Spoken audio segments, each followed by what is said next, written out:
Welcome to AMI Day 19. We are going to do more verifying trig identities. This time we're going to introduce some more complicated fractions. We're still going to work on the most complicated side first. We're going to try to reduce it, simplify it, substitute things, make it turn into the other side. Here, this looks like the most complicated side, so I'm going to start with that, try to get it reduced to sine squared theta. When I look at this, I don't see a whole lot, but I do notice that this denominator is not very complicated, and I can split this fraction into secant theta over secant theta minus cosine theta over secant theta, because when I add these two fractions to the common denominator, I just add the top or subtract the top and keep the denominator the same. So these are the same. This is 1, and this is minus. This is cosine over secant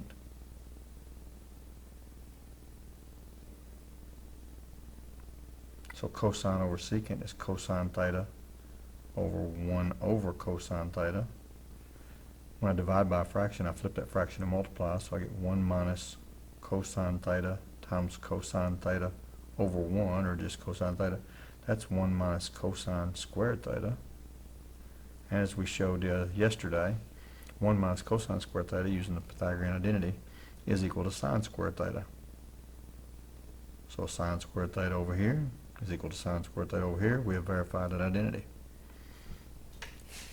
We'll do the same thing here, and we'll look at 1 over secant squared theta plus secant squared theta over secant squared theta.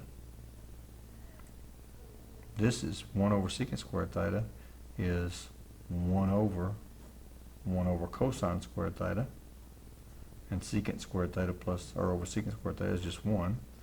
Well, we divide by a fraction, so again we flip and multiply, so we end up with cosine squared theta plus 1, and that's just 1 plus cosine squared theta. So we verified that identity.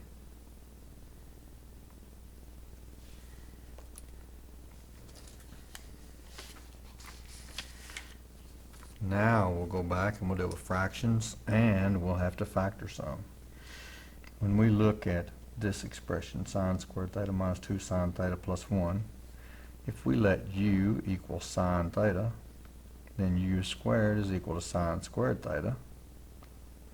So this becomes u squared minus 2u plus 1 over u minus 1.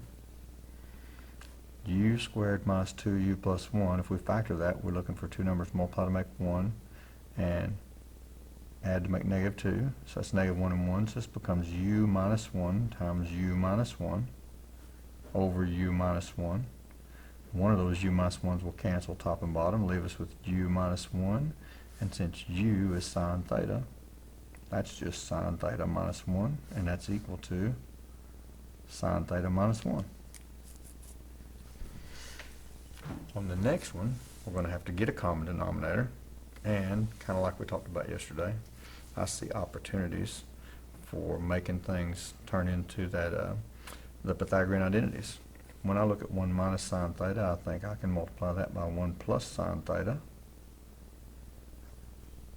I have to do on top and bottom, so I'm really multiplying by 1 without changing the value of the fraction. And I see 1 plus sine theta, I can multiply that by 1 minus sine theta. Again, numerator and denominator, multiply by 1.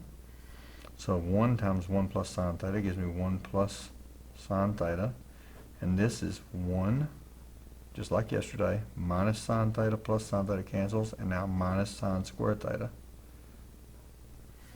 Now plus 1 minus sine theta here, and again this is just 1 minus sine squared theta. As we talked about yesterday, 1 minus sine squared theta is just cosine squared theta. But this, when I have this common denominator, this becomes 1 plus sine theta plus 1 minus sine theta over 1 minus sine squared theta.